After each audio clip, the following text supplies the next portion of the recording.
शुरू करें। Yes sir.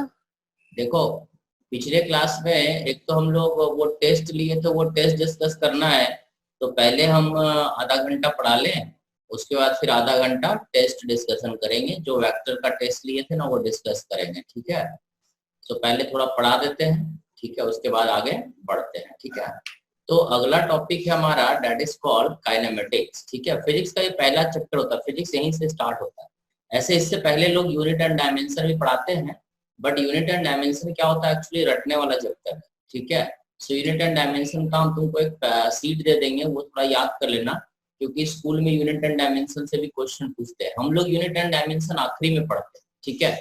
अभी क्या है कि तुमको टॉर्क का यूनिट बोलेंगे, फोर्स का यूनिट बोलेंगे, तो तुमको पता ही नहीं चल है कि फोर्स क्या होता है, टॉर्क क्या होता है, मैग्नेटिक फ्लक्स क्या होता है। इसलिए उसका यूनिट तुमको फिलहाल याद रखना पड़ेगा, ठीक है। तो उससे बचने के लिए यूनिट एंड डायमेंशन को हम लोग आखिरी में पढ़ते हैं, जब सारे यूनिट्स तुमको पता हो जाए, ठीक है। तो सबसे पहला टॉपिक एक्चुअल में फिजिक्स यहीं से स्टार्ट होता है, बेसिकली काइनेमेटिक्स। इससे पहले जो हम लोग पढ़ रहे थे वो वेक्टर है ना, ट्रिग्नोमेट्री, ये जो पढ़े वो बेसिक चीजें था, ठीक है। वो तुमको थोड़ा आना चाहिए, ठीक है। तो वहां से अब अपना आगे, अब यहाँ से फिजिक्स स्टार्ट होता है, ठीक है। सो पहला टॉपिक है दैट इज काइनेमेटिक्स, ठीक है। तो काइनेमेटिक्स में एक्चुअली देखो, काइनेमेटिक्स में होता क्या है। काइनेमेटिक्स में हम लोग पार्टिकल के मोशन के बारे में पढ़ते हैं, ठीक है। मतलब मोशन क्यों होता है इसके बारे में नहीं पढ़ते, बट मोशन, ठीक है, मोशन क्या होता है पढ़ते हैं, मोशन क्यों होता है ये नहीं पढ़ते, ठीक है। समझ गया। सो पार्टिकल के मोशन के बारे में, अब पार्टिकल, सबसे पहले पार्टिकल समझना है कि पार्टिकल किस चीज को बोलते हैं, ठीक है। समझ गया। पार्टिकल का मतलब, ठीक है, समझ गया ना। काइनेमेटिक्स में हम लोग पार्टिकल के मोशन के बारे में पढ़ते हैं, मोशन क्यों होता है इसके बारे में नहीं पढ़ते हैं, ठीक है। समझ गया। मोशन क्यों होता है ये हम लोग सेकंड चैप्टर में पढ़ते हैं, that is called laws of motion, ठीक है। समझ में आया। लॉज ऑफ मोशन में हम लोग पढ़ते हैं मोशन क्यों होता है, ठीक है। इस टॉपिक में हम लोग पढ़ते हैं कि मोशन क्या होता है, ठीक है। मोशन क्या होता है, मोशन का मतलब समझ गया ना, कि एक के रिस्पेक्ट में दूसरा चीज जो चल रहा है, ठीक है, उसके बारे में पढ़ते हैं, ठीक है। सो मोशन क्या होता है ये हम लोग देखेंगे। तो पार्टिकल का मतलब देखो, पार्टिकल का मतलब जैसे ही हम बोलते हैं वैसे ही तुमको क्या, हेलो, पार्टिकल जैसे ही हम बोलते हैं तो तुमको लगता होगा बहुत छोटा सा चीज, ठीक है।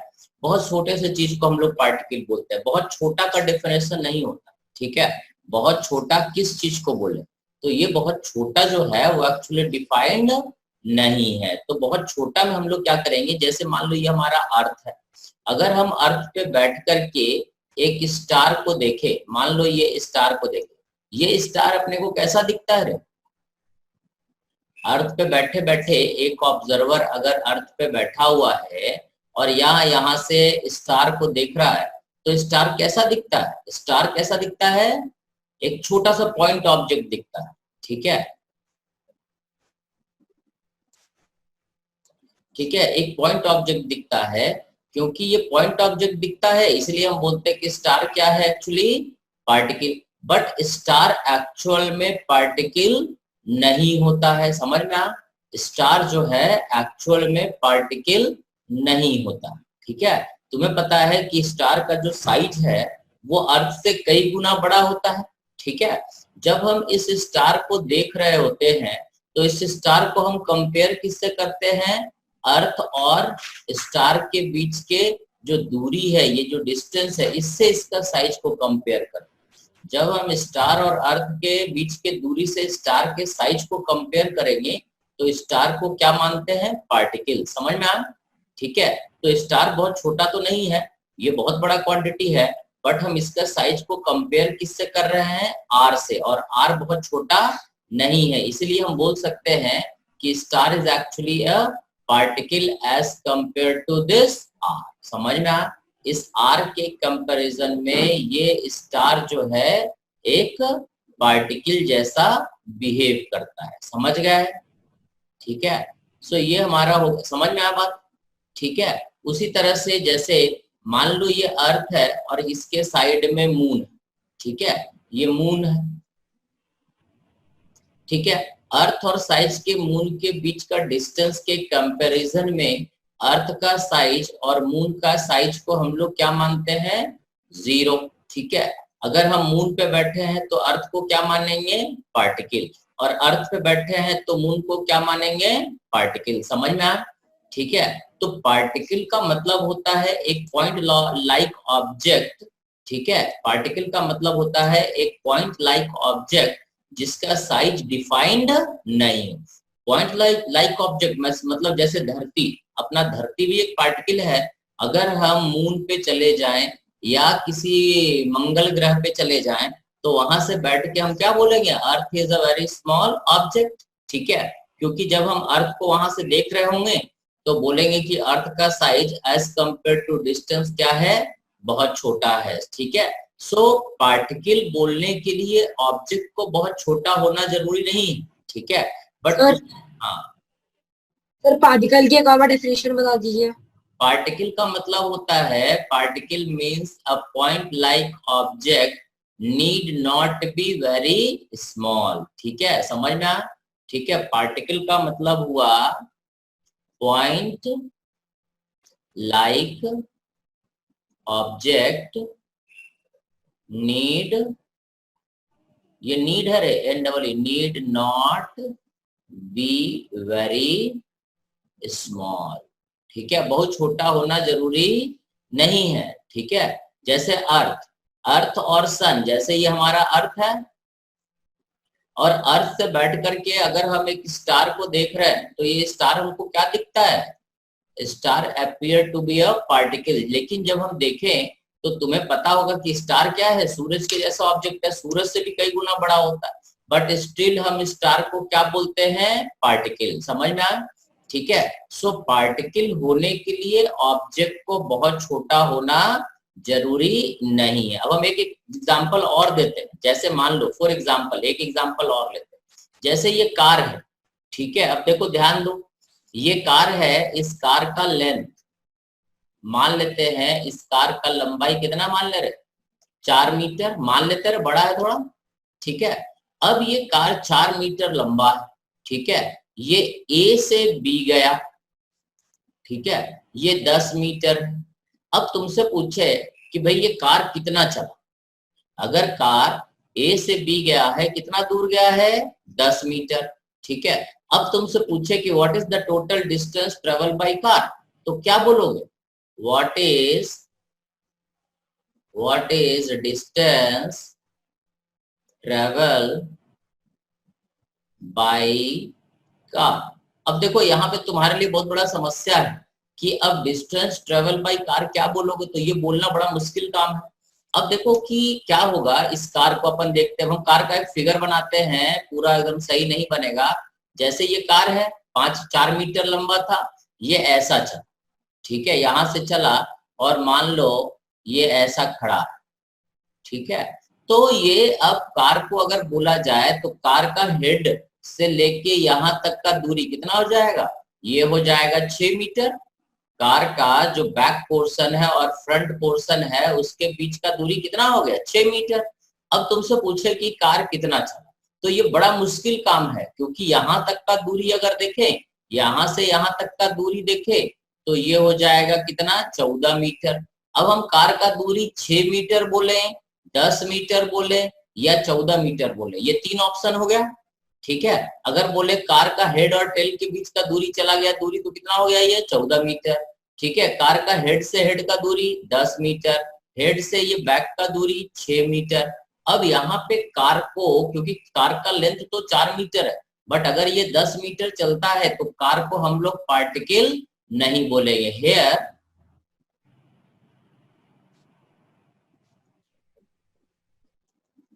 पार्टिकल, ठीक है। बट इसी क्वेश्चन को समझ में आ बात, कार को पार्टिकल क्यों नहीं बोलेंगे, क्योंकि कार का लेंथ यहाँ 10 मीटर के कंपैरिजन में, ये 10 मीटर के कंपैरिजन में कार का लेंथ छोटा नहीं है। अब दूसरा एग्जांपल देखो, मान लो ये इंदौर है और ये उज्जैन है, कितना दूरी है रे, 50 किलोमीटर। अब कार इंदौर से चला, ठीक है, और चलते चलते कहाँ पहुंच गया, उज्जैन। अब तुमसे बोले कि कार कितना दूरी चला, तो कार का डिस्टेंस क्या बोलोगे, कार वही है, लेंथ इज 4 मीटर। तो तुम क्या बोलोगे, ऐसा तो नहीं बोलोगे 5 किलोमीटर प्लस 4 मीटर, ऐसा तो नहीं बोलोगे। तुम यहाँ पे बिना सोचे बोल दोगे कि कार जो डिस्टेंस चला है वो डिस्टेंस है कितना, डिस्टेंस इज 50 किलोमीटर। यहाँ पे कार का साइज मैटर नहीं करता, ठीक है। इस केस में here car is taken as particle. समझ में आया, यहाँ पे हम लोग कार को बहुत छोटा ऑब्जेक्ट जैसा ट्रीट कर रहे हैं, समझ में आया क्या, ठीक है। क्योंकि डिस्टेंस के कंपैरिजन में कार का लेंथ बहुत छोटा है, समझ में आया। जब कार का लेंथ डिस्टेंस के कंपैरिजन में बहुत छोटा हो जाए तो कार का लेंथ कोई मायने नहीं रखता है, ठीक है। सो इसीलिए इस कार को हम लोग क्या बोलेंगे, पार्टिकल। बात समझ में आया क्या, ठीक है। इस कार को हम लोग क्या बोलेंगे, पार्टिकल। इस केस में कार को पार्टिकल नहीं बोलेंगे, समझ गए। पार्टिकल का मतलब समझ में आया। तुम जिस चीज को पार्टिकल बोल रहे हो बहुत छोटा है ये जरूरी नहीं है, ठीक है। समझ में आया। कार जो है 4 मीटर, अगर ये कार इंदौर से मुंबई जाता है तो कार को पार्टिकल ट्रीट करेंगे, क्योंकि मुंबई और इंदौर के बीच का दूरी जो है 600 किलोमीटर होगा। उसके कंपैरिजन में कार को हम लोग एक बहुत छोटा ऑब्जेक्ट ट्रीट कर सकते हैं, ठीक है। बट अगर ये कार 100 मीटर 50 मीटर 20 मीटर चलता है तो फिर कार को पार्टिकल ट्रीट नहीं करेंगे, समझ में आ पार्टिकल। हाँ सर हाँ सर मतलब इससे अपन कह सकते हैं ना कि मतलब किसी भी चीज को अपन तभी पार्टिकल बोल सकते हैं depending upon its reference points. Reference नहीं रहे, उसका जो डिस्टेंस डिस्प्लेसमेंट हुआ ना उसके कंपैरिजन में उसका सर मतलब उसका साइज और उसके डिस्टेंस ट्रैवल होने का साइज। नहीं समझे, नहीं समझ में आया। देखो पार्टिकल तब बोलते हैं जब इसका साइज जो है डिस्टेंस के कंपैरिजन में कोई मैटर नहीं करता, समझ में आया। जैसे अर्थ और सन के बीच का जो दूरी है, अर्थ और सन के बीच का दूरी के हिसाब से हम लोग, ठीक है, अर्थ और सन के बीच का जो डिस्टेंस है उसके कंपैरिजन में सूरज को हम लोग पार्टिकल ले सकते हैं, ठीक है। सूरज को हम लोग एक पॉइंट ऑब्जेक्ट मान सकते हैं, ठीक है। बट अगर मान लो 100 मीटर 200 मीटर 500 मीटर तो उसके कंपैरिजन में सूरज क्या हो जाएगा, बहुत बड़ा हो जाएगा। तो जब ये दूरी बहुत बड़ा है कार के साइज से तो ये कार क्या हो गया, पार्टिकल। बट अगर वही कार 10 मीटर चलता है तो इस केस में हम कार को पार्टिकल नहीं बोल सकते, समझ में आया। इस सिचुएशन में कार पार्टिकल नहीं है, जबकि इस सिचुएशन में वही कार क्या हो गया, पार्टिकल। यहाँ पे कार का लेंथ मैटर नहीं करता है, जबकि यहाँ पे कार का लेंथ मैटर करता है। बात समझ में आया क्या, हाँ यस सर। समझ में आया, ठीक है, सही बोलो रे। हाँ सर आ गया। ठीक है, तो पार्टिकल क्लियर है। अब इसके बाद हम कुछ बेसिक डेफिनेशन तुमको बताएंगे, ठीक है, जो तुमको काइनेमेटिक्स में ध्यान रखना है। मेन बेसिक डेफिनेशन आज समझना है, समझ गए। देखो पहला डेफिनेशन होता है, ठीक है, काइनेमेटिक्स का जो पहला डेफिनेशन है वो तुम्हें बताएं, ठीक है। पहला डेफिनेशन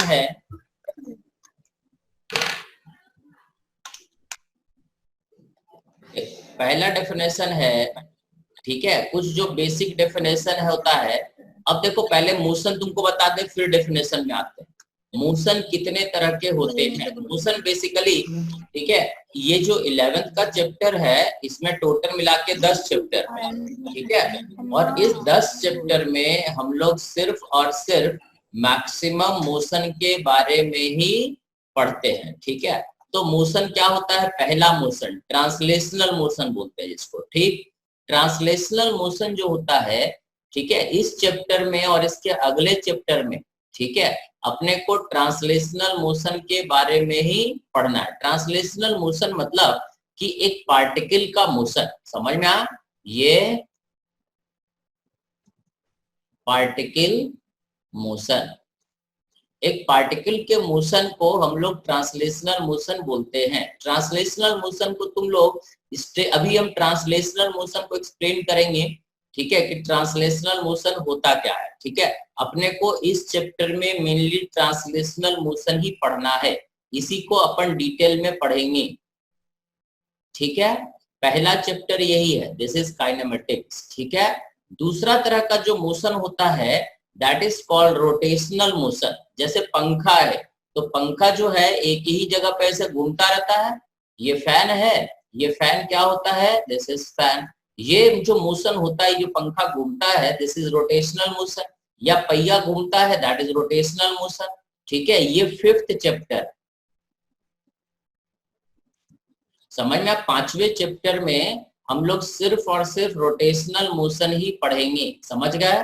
ठीक है, तीसरा जो मोशन, समझ गए, रोटेशनल मोशन मतलब घूमता है, जैसे पंखा घूमता है, पहिया घूमता है। ठीक है, इस तरह के मोशन को हम लोग रोटेशनल मोशन बोलते हैं, और 5वां चैप्टर यही है। ठीक है, इसके बाद आता है वाइब्रेशनल और ऑसिलेटरी मोशन। वाइब्रेशनल मोशन मतलब होता है कि अगर टू एंड फ्रो ऐसे ऐसे वाइब्रेट कर रहा आगे पीछे, ठीक है, समझ में, जैसे एक पेंडुलम है तो इस तरह से वाइब्रेट करता है पेंडुलम। एक धागे से एक पार्टिकल को ऐसे बांध करके टांग दो और इसको ऐसे करा दो, तो इस तरह से ये ऑसिलेट करता है ना। ठीक है, इसी को हम लोग बोलते हैं ऑसिलेटरी और वाइब्रेशनल मोशन। एक स्प्रिंग से किसी चीज को बांध दो, ठीक है, और इसको जमीन पे रख के ऐसे मूव करा दो। अगर इसको आगे मूव करा दोगे तो क्या होगा, इस तरह से आगे पीछे जर्नी करता रहेगा। इसको बोलते हैं वाइब्रेशनल मोशन। ये अपना 7th चैप्टर में पढ़ना है। ठीक है, 7th चैप्टर में हम लोग वाइब्रेशनल मोशन और ऑसिलेटरी मोशन पढ़ते हैं। ठीक है, इसके बाद आता है पीरियोडिक मोशन। ठीक है, पीरियोडिक मोशन मतलब जैसे रोटेशन ऑफ अर्थ। अर्थ जो है 365 दिन, ठीक है, 4 घंटे में, ठीक है, एक चक्कर लगाता है नॉर्मली। तो ये जो हुआ पीरियोडिक मोशन। पीरियोडिक मोशन मतलब वो मोशन जो अपने आप को हमेशा इक्वल इंटरवल पे रिपीट करे। ठीक है, इसको हम लोग कई बार सिंपल हार्मोनिक मोशन भी बोल देते हैं। ये हम लोग पढ़ेंगे। ठीक है, हमारा 7वां प्लस 8वां चैप्टर यही रहेगा। ठीक है, समझ में आया। ये अपना जो है अलग अलग तरह का मोशन हम लोग अलग अलग चैप्टर में पढ़ते हैं। ठीक है, पहला चैप्टर में हम लोग सिर्फ ट्रांसलेशनल मोशन के बारे में अभी बात करेंगे। ठीक है, पहला, दूसरा और तीसरा चैप्टर सिर्फ पार्टिकल के मोशन के बारे में पढ़ना है। पहले मोशन को अपने को समझना होता है। ठीक है, फिर बड़े बड़े ऑब्जेक्ट का मोशन को रोटेशनल मोशन में पढ़ते हैं। ठीक है, फिर वाइब्रेशनल और फिर पीरियोडिक मोशन। ठीक है, तो ये तो हो गया मोशन का टाइप। अब इसमें हम लोग सबसे पहले चलेंगे ट्रांसलेशनल मोशन। अब ट्रांसलेशनल मोशन देखो क्या होता है। ट्रांसलेशनल मोशन जो है, ये चैप्टर, पहला चैप्टर जो है अपना यही है। ट्रांसलेशनल मोशन 2 तरह का होता है, straight line motion and 2 dimensional motion. ठीक है, स्ट्रेट लाइन मोशन को हम लोग रेक्टिलिनियर मोशन भी बोलते हैं। रेक्टिलिनियर मोशन मतलब ये हुआ कि ये एक ऑब्जेक्ट है और ये एकदम सीधा चलता चला जा रहा है। ठीक है, ये बेंड वेंड नहीं होता, समझ में आया। दिस मोशन एक ऑब्जेक्ट है और ये सीधा चलता चला जा रहा है, straight line motion. Straight line, ठीक है, स्ट्रेट लाइन मोशन को हम लोग रेक्टिलिनियर मोशन भी बोलते हैं। मतलब ट्रांसलेशनल मोशन 2 तरह का होता है, पहला रेक्टिलिनियर और दूसरा कर्विलिनियर। कर्विलिनियर मोशन देखो, स्ट्रेट लाइन मोशन तो समझ गए। स्ट्रेट लाइन मोशन को हम लोग कई बार 1 डायमेंशनल मोशन भी बोलते हैं। ठीक है, straight line motion is also called 1 dimensional motion. ठीक है, दूसरा मोशन होता है कर्विलिनियर।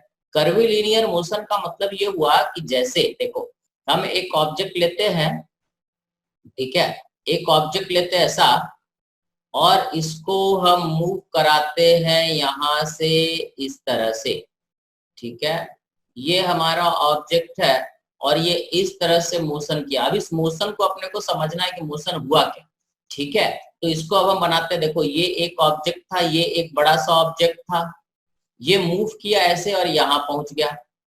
ठीक है, अब इसका एक पॉइंट ए, एक पॉइंट बी और एक पॉइंट सी, ठीक है। ए पॉइंट ऐसे चला, यहां पहुंचा, ठीक है।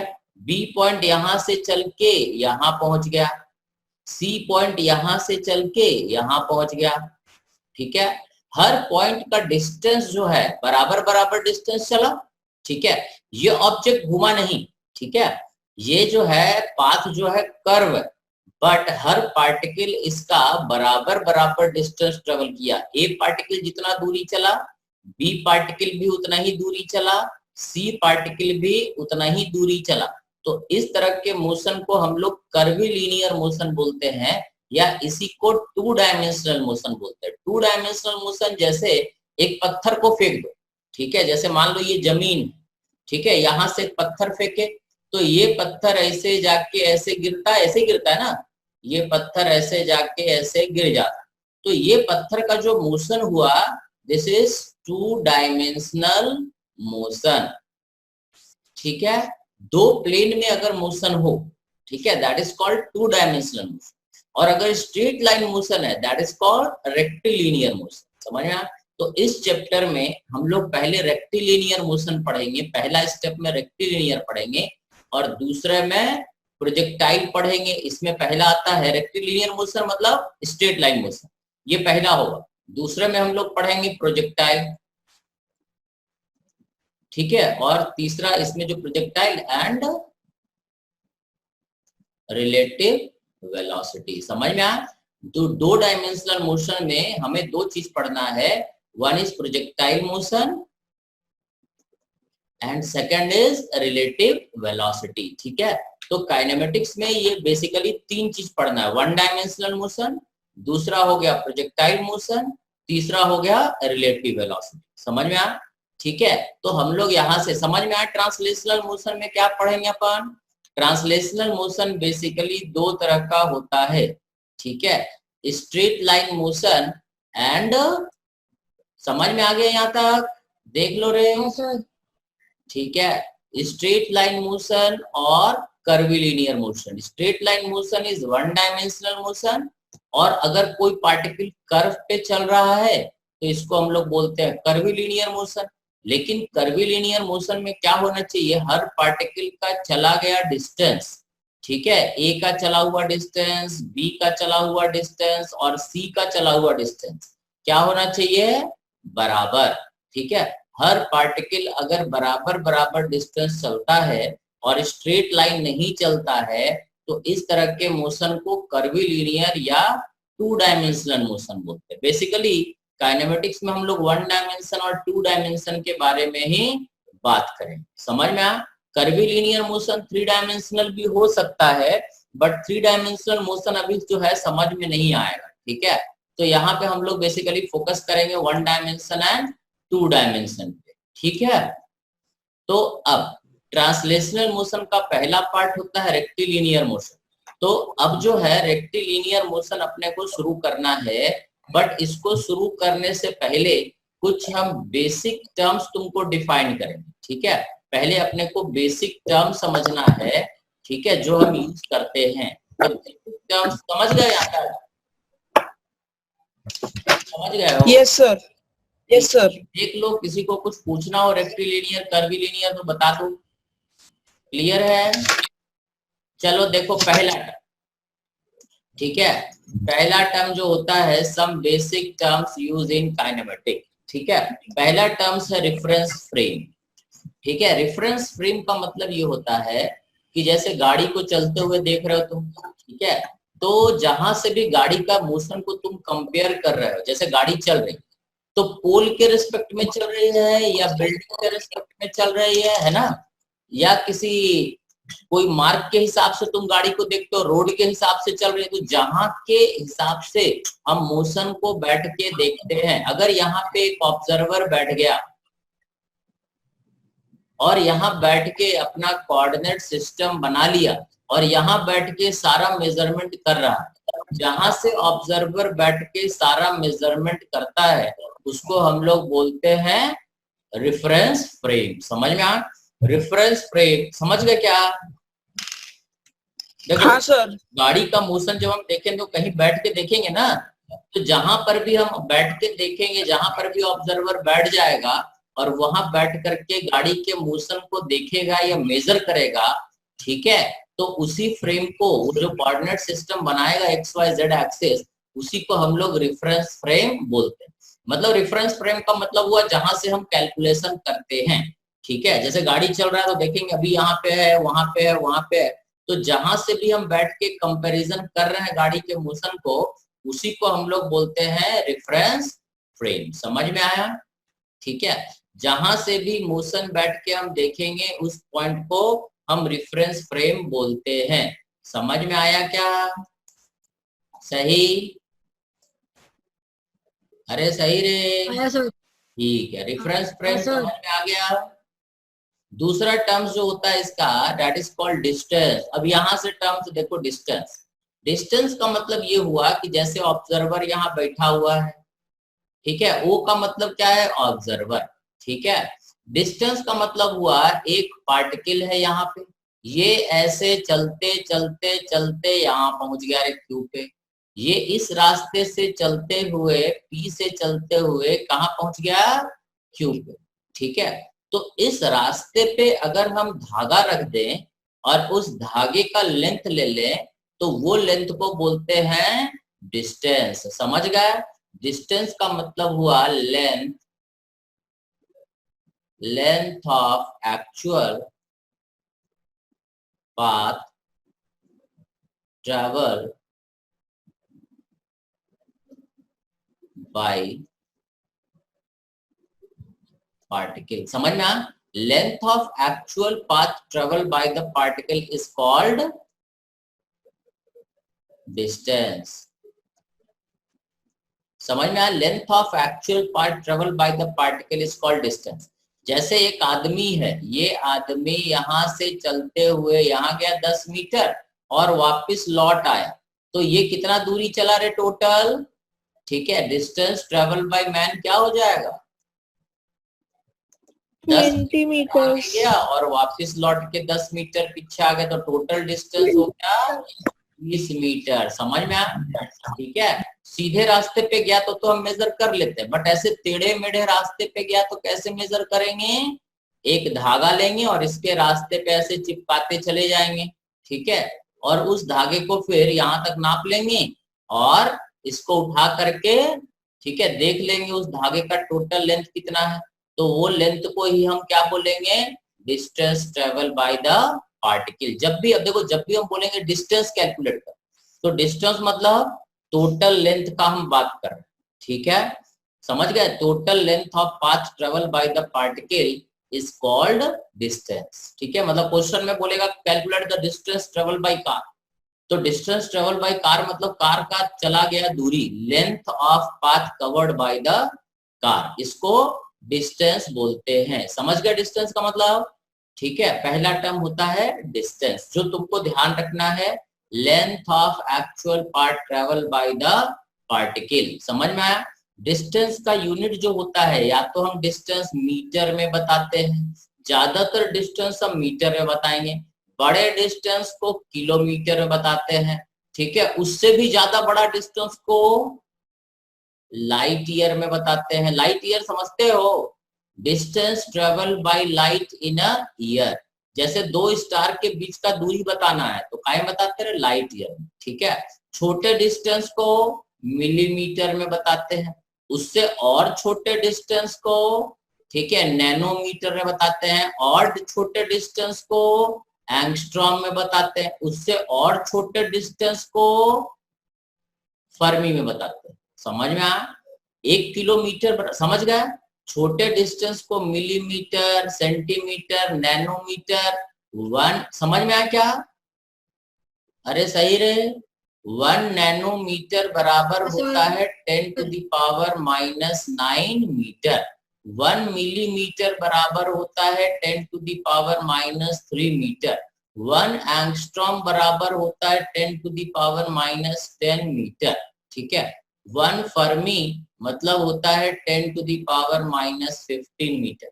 ये छोटे छोटे, जैसे बैक्टीरिया वायरस का लेंथ जब बताते हैं तो एंगस्ट्रॉम, नैनोमीटर, माइक्रोमीटर, कई बार माइक्रोमीटर भी यूज करते हैं। 1 माइक्रोमीटर बराबर, इसको बोलते हैं माइक्रोमीटर, बराबर 10 to the power minus metre, है ना। ये सारे यूनिट्स, ठीक है। डिस्टेंस को मीटर, किलोमीटर, लाइट ईयर, समझ में इसमें बताता हूं, ठीक है। सो ये हमें ध्यान रखना है, डिस्टेंस जो है, समझ गए डिस्टेंस क्या है। ये सारा चीज नोट कर लियो रे, तुम लोग लिखते नहीं हो, लिख लिए। 1 नैनोमीटर बराबर 10 to the power minus 9 metre, 1 millimetre बराबर 10 to power minus 3 metre, 1 angstrom बराबर, इसको बोलते हैं एंगस्ट्रॉम, ठीक है। 1 एंगस्ट्रॉम बराबर 10 to the power minus 10 metre. 1 fermi, ये है फर्मी, 1 फर्मी बराबर 10 टू द पावर, ये है माइक्रो, समझ में। 1 माइक्रोमीटर बराबर 10 to the power minus 6 metre, समझ गए, ठीक है। तो ये हमारा कुछ स्टैंडर्ड यूनिट है डिस्टेंस का, जो तुम्हें ध्यान रखना है। ज्यादातर डिस्टेंस तो हम मीटर में ही बताएंगे, बट क्वेश्चन बनाने वाला कई बार डिस्टेंस सेंटीमीटर में दे देता। कई बार अगर बोल दिया सेंटीमीटर, तो ये भी ध्यान रखना, 1 सेंटीमीटर बराबर कितना है, 10 to the power minus 2 metre, समझ में आया। 1 सेंटीमीटर बराबर 10 to the power minus 2 metre. ये कुछ कन्वर्जन है जो तुम्हें ध्यान रखना है, क्योंकि एग्जाम में क्वेश्चन में कुछ किसी भी यूनिट में डिस्टेंस दे सकता है, ठीक है। तो distance is the length of actual path travel by the particle. इसके बाद दूसरा टर्म है, ये समझ में आ गया, समझ में आ गया, यस सर, वेरी गुड। अब देखो दूसरा टर्म है, ये भी बड़ा इंपॉर्टेंट टर्म है, कि ऑब्जर्वर यहाँ बैठा हुआ है, ठीक है, वो मतलब ऑब्जर्वर, ये हमारा एक्स एक्सिस, ये वाई एक्सिस। एक पार्टिकल यहाँ से चला था, ठीक है, ये ऐसे घूम घुमा करके यहाँ पहुंचा था क्यू पे, ठीक है। सो ये ऐसे चल के जब पहुंचा था यहाँ पे, तो इस लेंथ को हम लोग बोलते हैं डिस्टेंस, है ना। अब डिस्प्लेसमेंट का मतलब देखो क्या होता है, इसमें दो टर्म है, एक है डिस्प्लेसमेंट और एक है पोजीशन वेक्टर, ठीक है। तो पोजीशन वेक्टर अब हम पहले डिफाइन करें, ठीक है। पोजीशन वेक्टर देखो क्या होता है, पोजीशन वेक्टर का मतलब होता है एक वेक्टर, ठीक है, जो ओरिजिन, ये t बराबर 0 पे पार्टिकल यहाँ था और t is equal to t0 पे यहाँ है। हम कहां से कहां तक का बात कर रहे हैं, p से q तक का। देखो इससे पहले भी पार्टिकल कहीं रहा होगा, ठीक है, इससे भी पहले भी पार्टिकल कहीं रहा होगा ना, इसके बाद भी पार्टिकल कहीं जाएगा ना। हम इससे पहले कहाँ था उस पर फोकस नहीं कर रहे हैं, इसके बाद पार्टिकल कहाँ गया उसके बारे में बात नहीं कर, ठीक है। P से Q तक का हम बात करें, तो P वाला जो पॉइंट है हमारे लिए बोला जाता है इनिशियल पोजीशन, और जहां पे हम फाइनल बात कर रहे हैं, यही का फाइनल बात कर रहे हैं, इसको बोलते हैं फाइनल पोजीशन। समझ में आया, इस पॉइंट को बोलते हैं फाइनल पोजीशन और इस पॉइंट को बोलते हैं इनिशियल पोजीशन, समझ गए। और एक वेक्टर, ठीक है। अब देखो पोजीशन वेक्टर पहले समझो क्या, ठीक है, पहले हम पोजीशन वेक्टर समझाते हैं। एक वेक्टर जो ओरिजिन से शुरू हो और पार्टिकल के पोजीशन पे जाके खत्म हो, यहां से शुरू हो और ऐसे जाके यहाँ पे खत्म हो, तो इसको हम लोग बोलते हैं initial. RI is called initial position vector. समझ में आया, इनिशियल पोजीशन वेक्टर, एक वेक्टर जो ओरिजिन से शुरू हो और पार्टिकल के पोजीशन पे खत्म हो, तो उसको पोजीशन वेक्टर बोलते हैं, ठीक है। बट अगर वो इनिशियल पोजीशन पे खत्म हो, तो उसको हम लोग बोलते हैं initial position vector. RI is called initial position vector. एक वेक्टर जो फाइनल पोजीशन पे खत्म हो, यहां से शुरू होके यहाँ पे खत्म हो, दिस इज कॉल्ड RF। ठीक है। और RF को हम लोग बोलते हैं, this is called final position vector. समझ में आया? RF is called final position vector. एक पार्टिकल है ना का जो फाइनल पोजीशन है ये है, पार्टिकल तो P से चल के इस रास्ते से टेढ़े मेढ़े रास्ते से यहाँ पहुंचा, ठीक है। बट एक वेक्टर जो ओरिजिन से शुरू हो और पार्टिकल के इनिशियल पोजीशन पे खत्म हो, इसको बोलते हैं इनिशियल पोजीशन वेक्टर, ठीक है। अगर एक वेक्टर ओरिजिन से शुरू हो और फाइनल पोजीशन पे खत्म हो तो इसको बोलते हैं फाइनल पोजीशन वेक्टर। देखो, तो ये इनिशियल पोजीशन वेक्टर और फाइनल पोजीशन वेक्टर मेरे ख्याल से ये समझ गए, ठीक है। अब ये तो हो गया कि इनिशियल पोजीशन वेक्टर बोलते किसको हैं, ठीक है। फाइनल पोजीशन वेक्टर बोलते किसको हैं, ठीक है। समझ गए हो? अरे हाँ ना, ठीक है। हाँ सर। एक वेक्टर पोजीशन वेक्टर मतलब तो तुम समझ गए, एक वेक्टर जो इनिशियल पोजीशन से शुरू हो और फाइनल पोजीशन पे खत्म हो, ये वाला, इस वेक्टर को बोलते हैं डिस्प्लेसमेंट। समझ में आया? एक वेक्टर जो इनिशियल पोजीशन से शुरू होके फाइनल पोजीशन पे खत्म हो तो इसी वेक्टर को बोलते हैं डिस्प्लेसमेंट। समझ गए? डिस्प्लेसमेंट मतलब होता है, ठीक है, displacement is vector. Position vector पहले तुमको समझ में आया क्या? ये पोजीशन वेक्टर, पोजीशन वेक्टर हमेशा कहां से शुरू होगा? ओरिजिन से, और एंड कहां होगा? पार्टिकल के पोजीशन पे, ठीक है। इनिशियल पोजीशन पे एंड होगा तो इसको बोलेंगे इनिशियल पोजीशन वेक्टर, RI लिखते हैं, ठीक है। और जब फाइनल पोजीशन पे एंड होता है तो इसको RF बोलते हैं। समझ गए? तो ये तो हो गया initial position vector and final position vector, ठीक है।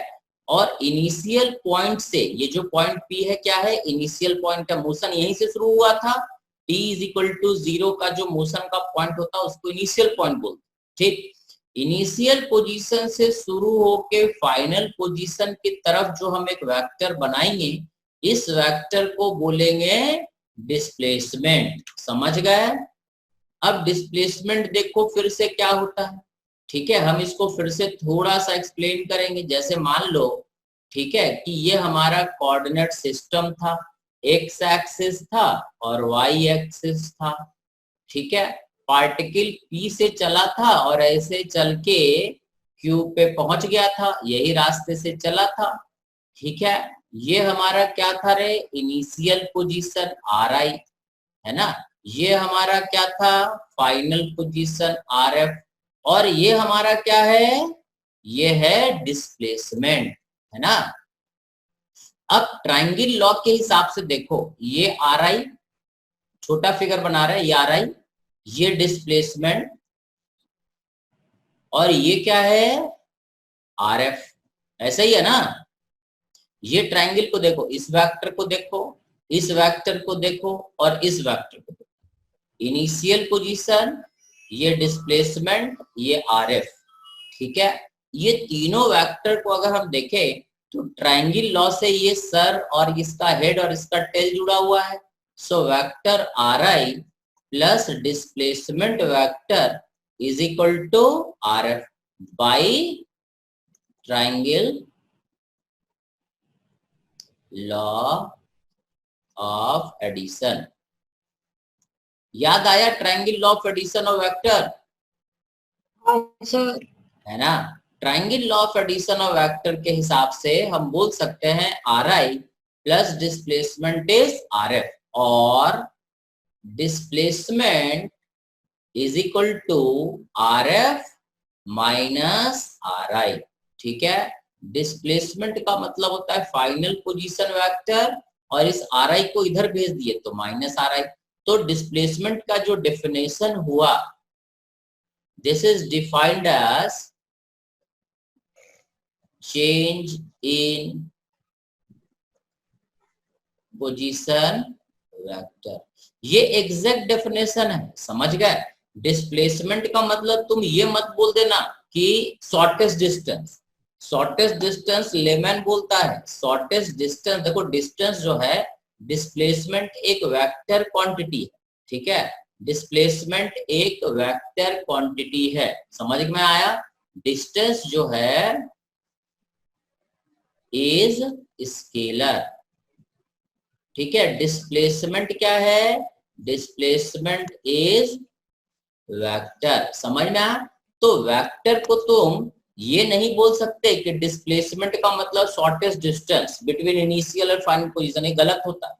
डिस्प्लेसमेंट का मतलब होता है चेंज इन पोजीशन वेक्टर, ठीक है। मतलब final position vector minus initial को, चेंज का मतलब क्या होता है, फाइनल माइनस इनिशियल, इसको बोलते हैं चेंज इन पोजीशन वेक्टर, समझ गया। Final position minus initial position vector, समझ में आया, ठीक है। तो डिस्प्लेसमेंट का मतलब चेंज इन पोजीशन वेक्टर, ठीक। अब अगर तुमसे बोले मैग्नीट्यूड ऑफ डिस्प्लेसमेंट, इसको पढ़ते हैं हम लोग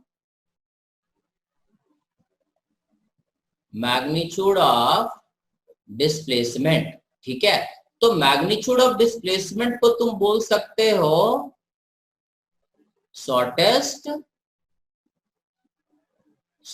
डिस्टेंस। मतलब P से Q तक का जो डिस्प्लेसमेंट है, ठीक है, P से Q तक का जो लेंथ है, इस लेंथ को हम क्या बोलते हैं, magnitude of displacement. And magnitude of displacement is also called shortest distance. ये मॉड लगाते हैं तो समझते हो ना, मैग्नीट्यूड होता है, ठीक है। सो डिस्प्लेसमेंट का मैग्नीट्यूड क्या होता है, शॉर्टेस्ट डिस्टेंस। डिस्प्लेसमेंट क्या होता है, चेंज इन पोजीशन वेक्टर। याद रहेगा, अरे याद रहेगा रे प्रियांशु, हाँ सर। याद रहेगा, वेरी गुड, ठीक है। तो ये तो हो गया हमारा दो डेफिनेशन। Yes sir. दो चीज बताया, एक डिस्टेंस और दूसरा डिस्प्लेसमेंट। जब भी हम डिस्प्लेसमेंट पूछेंगे तो तुम्हें वेक्टर के फॉर्म में बताना होगा, और जब डिस्टेंस पूछेंगे तो शॉर्टेस्ट डिस्टेंस ही बताना होगा, समझ में। मैग्नीट्यूड ऑफ डिस्प्लेसमेंट पूछेंगे तो शॉर्टेस्ट डिस्टेंस बताओगे, और डिस्प्लेसमेंट पूछेंगे तो चेंज इन पोजीशन वेक्टर बताओगे, ठीक है। अब हम इसका एग्जांपल लेके तुमको समझाएंगे धीरे धीरे। ये दो टर्म अभी हमने डिफाइन किया, डिस्टेंस एंड डिस्प्लेसमेंट, तीन चीज। एक फ्रेम, रेफरेंस फ्रेम, पहला हो गया डिस्टेंस, दूसरा हो गया displacement and decision vector. Position vector. Position vector और डिस्प्लेसमेंट में किसी को समझ में नहीं आया तो बोल दो, क्योंकि ये थोड़ा डिफिकल्ट चैप्टर है। फिजिक्स का 5 चैप्टर बहुत इंपॉर्टेंट होता है, ठीक है। अगर ये 5 चैप्टर तुमको आ गया तो बाकी 15 चैप्टर में ज्यादा दिक्कत नहीं आएगा। बाकी अगर ये 5 चैप्टर नहीं है, ये बैकबोन ऑफ फिजिक्स है। Kinematics, laws of motion, work of energy, rotation, SHM, conservation of momentum, ये सब जो 5 चैप्टर है ना, ये एक्चुअली फंडामेंटल चैप्टर। इसमें तुमको खाली सीखना है और बाकी 15 चैप्टर में अप्लाई करना हो, ठीक है। दो पार्ट में, एक फंडामेंटल और दूसरा एप्लीकेशन। तो ये डिस्प्लेसमेंट एंड पोजीशन वेक्टर तक में देख लो। अगर तुम्हें लगता है फिर से बताना है तो बता दो, फिर से बता दें। डिस्टेंस, डिस्प्लेसमेंट समझ गए, जिसको भी डाउट हो बता दे। मानसवी, जिया, जानवी, नितेश, समझ गए। नितेश, सर।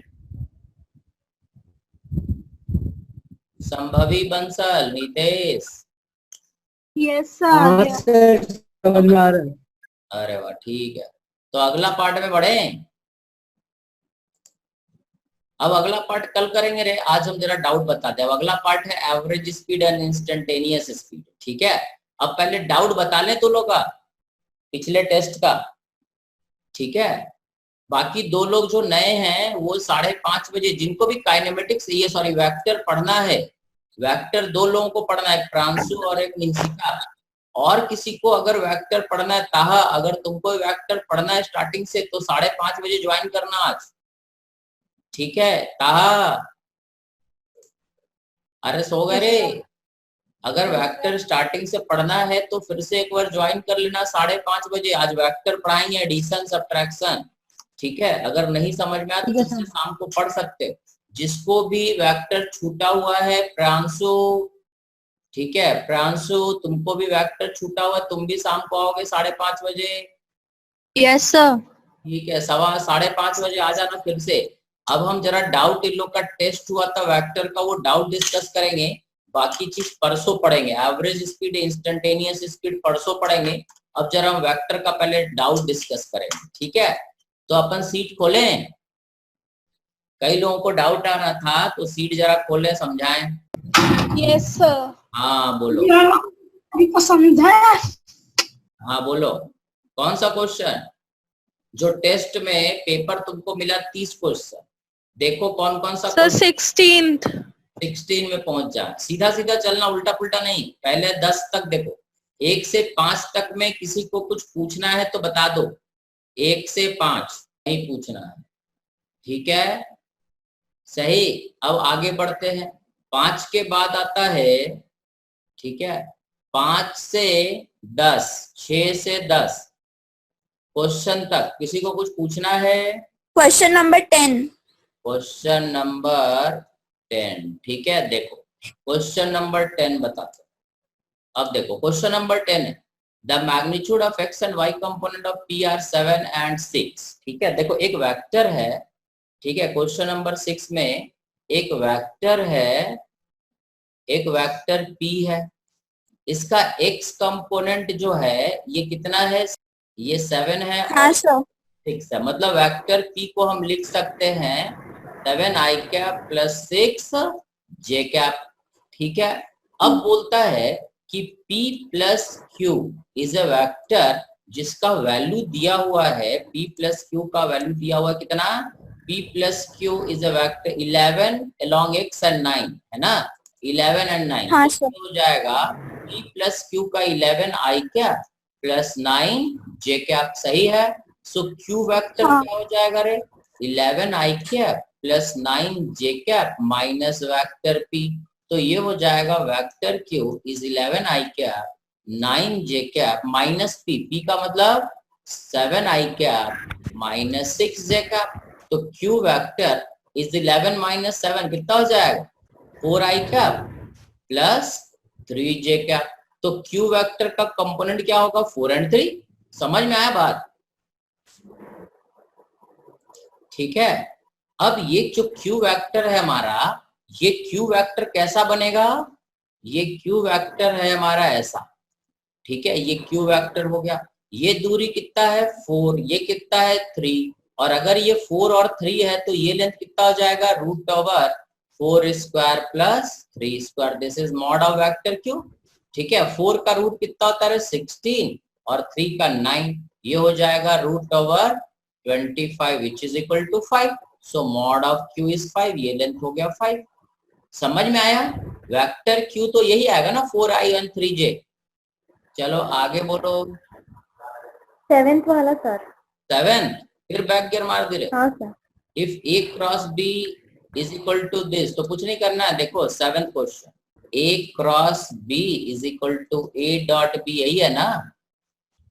तो अपना a डॉट b क्या होता है? a b sine theta is equal to a cross b क्या होता है? a b cos theta. ऐसे ही हो गया, a b कट गया, तो ये हो जाएगा tan, इसको लिख सकते हैं sine theta by cos theta is 1 और tan theta is equal to 1।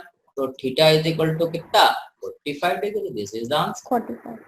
समझ में आया? 45 डिग्री को हम लोग पाई बाई 4 भी बोलते, ठीक है। आगे बोलो, जो जो डाउट है जल्दी जल्दी बोलते चलो जरा। 13 तक हो गया, बोलो। 14, 15 आगे बोलो, फटाफट बोलते चलो। Sir 16th। 16, देखो a प्लस बी, अपन क्या करते हैं? क्वेश्चन नंबर 16, ठीक है। क्वेश्चन नंबर 16 देखते हैं, यहाँ देखते हैं, ठीक है। ये हो गया हमारा a plus B cross a minus b, ऐसे ही है, इज इक्वल टू क्या हो? तो इसको क्या करेंगे, this is A cross A minus A cross B, open करते bracket, plus B cross A minus B cross B. ठीक है, एक बार Yes, sir. से मल्टीप्लाई, अब ए क्रॉस ए क्या होता है, जीरो, क्योंकि दोनों के बीच Yes. एंगल क्या होगा, जीरो। ये हो जाएगा माइनस Zero. ए क्रॉस बी, ये हो जाएगा प्लस, जैसे हम लोग ए क्रॉस बी को लिख सकते हैं ना, this is minus of b cross a, है ना, उल्टा हो जाएगा। तो ये Yes. Minus of b, sorry a cross b, A cross B. और ये फिर से जीरो, तो ये हो जाएगा माइनस टू ए क्रॉस बी। ठीक है, दिस इज द आंसर।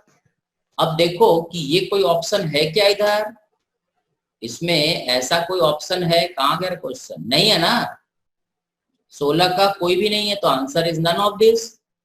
सही, जीरो भी नहीं है, ये भी नहीं है, ये भी नहीं है, तो कौन सा बचा, फोर्थ, आंसर इज फोर्थ। समझ None में of आ रहे? this. Yes, sir. ठीक है, आगे बोलो। Sir, 27. 27 पहुंच जा रहे, ठीक है। देखो, given that a plus b is equal to r, question number 27। अब ये थोड़ा भारी क्वेश्चन है, सब आसान नहीं था, देखो 25 तक आसान था। 27, a plus b is equal to क्या है, r। ठीक है, अब ये दूसरा पार्ट क्या बोलता है, a plus 2b is perpendicular to A, है ना, a प्लस 2b इज, है ना, ये वाला vector perpendicular to vector a। सही, तो तुम्हें जो निकालना है, ठीक है, तुम्हें जो निकालना है वो निकालना है कि क्या होगा, ये चारों ऑप्शन में से क्या होगा, b और r के बीच रिलेशन। ठीक है, तो देखो क्या करते हैं, a plus b is equal to r है। ठीक है, तो यहां से हम लिखेंगे, ठीक है, इसको ऐसा करते हैं, ये वाला वेक्टर और a एक दूसरे के परपेंडिकुलर है, सो a dot a plus 2b क्या है रे, जीरो। ये जीरो हाँ. समझ में आया, क्योंकि दोनों परपेंडिकुलर, ये वाला वेक्टर पूरा और ये वाला परपेंडिकुलर है, दो वेक्टर परपेंडिकुलर होता है तो डॉट प्रोडक्ट क्या हो जाता है, जीरो। Zero. अब हम इसको लिख लेते हैं, a dot a, bracket open करते हैं, plus twice a dot b is equal to क्या, zero. a dot Zero. a square, 1. है ना, नहीं, a A dot square. b dot a is a square, a into cos, ये cap नहीं है ना, वेक्टर है ना, unit, Okay. Plus twice a dot b, है ना, इज इक्वल टू जीरो, और a square plus twice a dot b मतलब a b cos theta is equal to zero. ये ठीक है ना। अब क्या करो कि a प्लस बी का मॉड ले लो, तो a प्लस बी का मॉड क्या हो जाएगा, a प्लस बी का mod is equal to mod r. a plus B का मॉड मतलब a square b square two a b cos theta is equal to r square. सही है, a plus B का mod ये लिख सकते हैं ना, जब ये बराबर है, जब a plus b is equal to r vector है, तो इसका मॉड और इसका मॉड भी बराबर होगा। Yes, sir. अब यहाँ देखो, a square plus b square plus 2ab cos theta. अब देखो 2ab cos थीटा कितना है रे, माइनस a स्क्वायर है, Minus A square. यहाँ रख दो, is equal to r square, ये और ये क्या हो जाएगा, कट जाएगा, b square is equal to r square मतलब b is equal to r. This is answer. समझ में आया बात? 25 तक Yes, sir. लास्ट में 2-3 क्वेश्चन भारी दिए थे। चलो आगे बोलो। Sir, 29th. 29, question number 29। ठीक है, देखो, इफ x है ना अल्फा एंड बीटा, तो sign square alpha and sign square beta, तो क्या करोगे कि अल्फा क्या होता है, जैसे ये वेक्टर हमने लिखा, vector p is equal to x है ना, जैसे 4i cap plus 2j cap. So unit vector क्या होता है, 4i cap plus 2j cap by mod p, ऐसा By mod P. है ना, ऐसा। Yes, sir. So this is 4 by mod p I cap plus 2 by mod p j cap, ऐसा होता है। ठीक है, हाँ और मॉड पी का मतलब क्या होता है?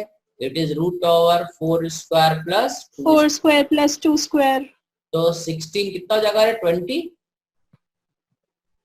है ना? हाँ तो पी कैप क्या हो जाएगा? 4 by root 20 i cap plus 2 by root 20 j cap. अब इस टर्म को हम क्या बोलते हैं? Cos alpha. यहाँ कॉस अल्फा क्या हो जाएगा? ठीक है, कॉस अल्फा हो जाएगा 4 बाय रूट 20 और कॉस बीटा क्या हो जाएगा? 2 बाय रूट 20। सही है? सर एक और बार. ये टर्म को हम लोग क्या बोलते हैं? Cos alpha. और इसको क्या बोलते हैं? Cos beta. ये बताए थे ना कि जो नहीं यूनिट सर याद नहीं. नहीं है, एक बार देख लेना, लेक्चर में दिए होंगे। ठीक है, कि यूनिट वेक्टर का जो Yes, पहला sir. टर्म होता है उसको कॉस अल्फा बोलते हैं और जे का कोफिशिएंट को कॉस बीटा। डायरेक्शन को साइन नहीं बताए थे, भूल सर गए। याद नहीं आ रहा. इसको स्मॉल एल से लिखते थे। ठीक है, स्मॉल एल से लिखते थे ना, small l is equal to cos alpha, m is equal to cos beta. याद आया? तो यहाँ पर देखो, cos square alpha plus cos square beta. अब देखो, कॉस स्क्वायर अल्फा मतलब हो गया 16 बाई 20 और कॉस स्क्वायर हाँ. बीटा मतलब हो गया 4 by 20। 4/20. Cos square alpha cos square beta कितना हो जाएगा? 1। 16 प्लस 4 कितना हो जाएगा? 20 बाई 20 कितना? 1। अब कॉस स्क्वायर अल्फा को हम लिख सकते हैं 1 minus sine square alpha. Cos square beta को लिख सकते हैं 1 minus sine square beta is equal to 1। एक 1 कट जाएगा, बचेगा 1 इज इक्वल टू, इन दोनों को उधर भेज देते हैं, sine square alpha plus sine square beta. मतलब sine square alpha plus sine square beta is equal to 1। नहीं समझ में आया? है थोड़ा भारी था। सर एक वेक्टर को कितने कंपोनेंट्स में डिवाइड कर सकते एक हैं? वेक्टर को जैसे एक पेन को कितने टुकड़े में तोड़ सकते हैं? कंपोनेंट मतलब पार्ट होता है। हाँ. पेन को कितने पार्ट में तोड़ा जा सकता है?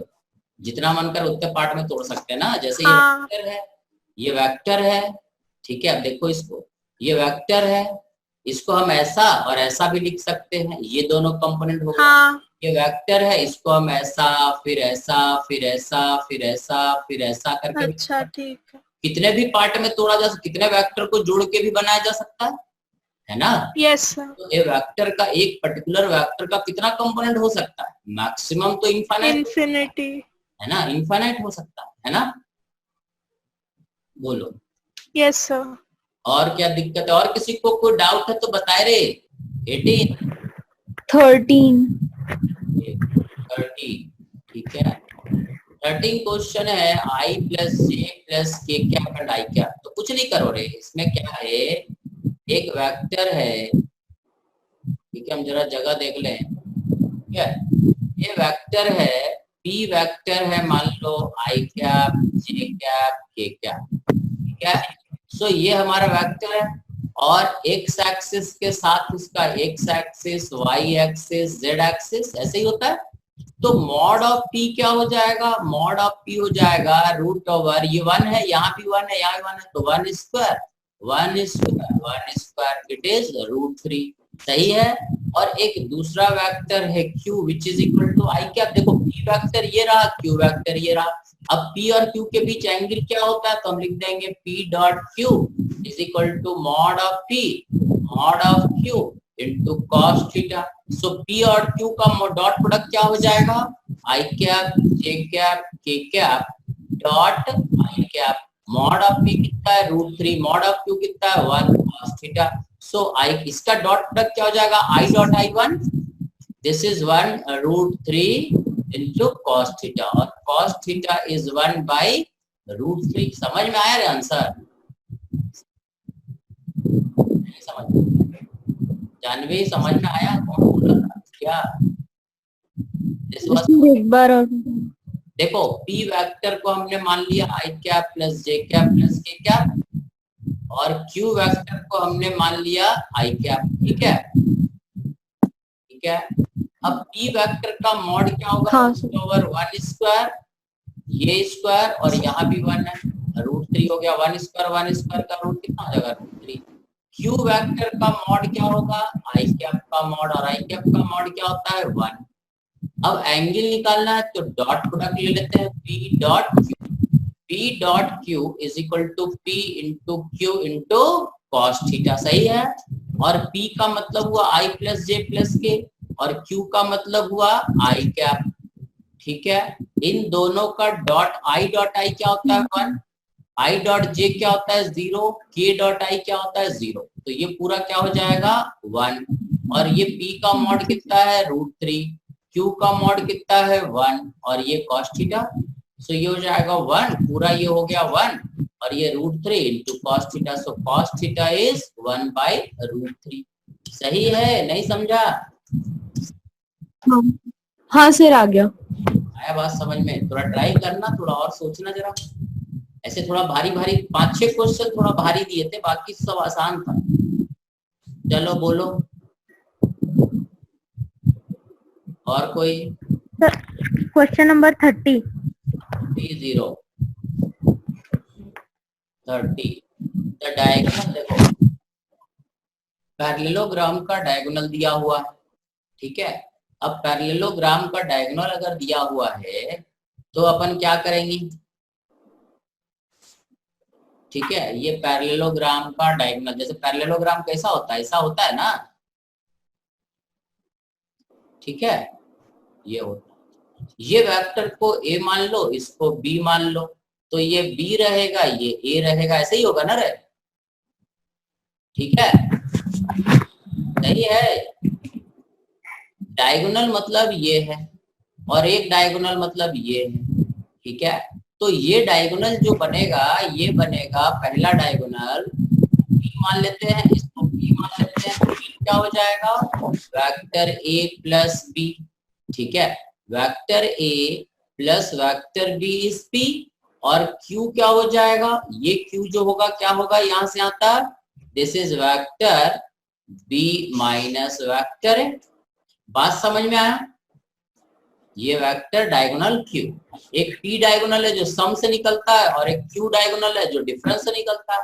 और ये दिया हुआ है 2i कैप, और ये दिया हुआ है 2j कैप।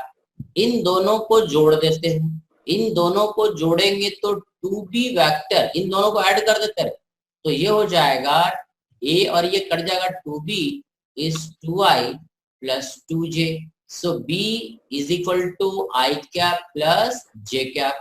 एक और घटा देते हैं तो b वेक्टर मिल गया, और इसी तरह से घटा देंगे तो a वेक्टर मिल जाएगा। a वेक्टर क्या मिलेगा, i cap minus j cap. घटाएंगे तो देखो क्या हो जाएगा, ये a जुड़ जाएगा, 2a vector is 2i minus 2j, ये 2 काट देते हैं, a वेक्टर मिल गया। अब हमें पता है पैरेललोग्राम का एरिया क्या होता है, एरिया होता है a into b into sine theta, ये पता है तुमको। पैरेललोग्राम का एरिया होता है ए बी साइन थीटा, है ना। सो एरिया हो जाएगा ए बी साइन थीटा को हम लिख सकते हैं vector a cross vector b का मॉड, सही है। a क्रॉस b को हम लिख सकते हैं, ठीक है, समझ में आया ये बात?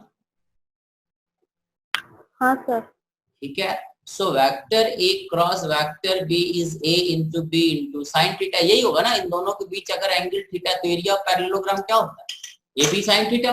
ए बी साइन थीटा को a क्रॉस b, तो a क्रॉस b यहां से कर देना, ठीक है, और उसका मॉड ले लेना, या तुम ऐसे भी कर सकते हो, ठीक है। एरिया अगर निकालना है ना, तो एरिया का मतलब हमारा हुआ a into b into sine theta निकालना है। इसको हम ऐसा कर सकते हैं कि a प्लस b, ठीक है, क्रॉस a माइनस b का, तो ये क्या बचता है a क्रॉस a, ठीक है, ऐसा हो जाएगा, माइनस b क्रॉस a, ऐसा हो जाएगा, ठीक है, plus b a cross b, ठीक है, प्लस b क्रॉस b।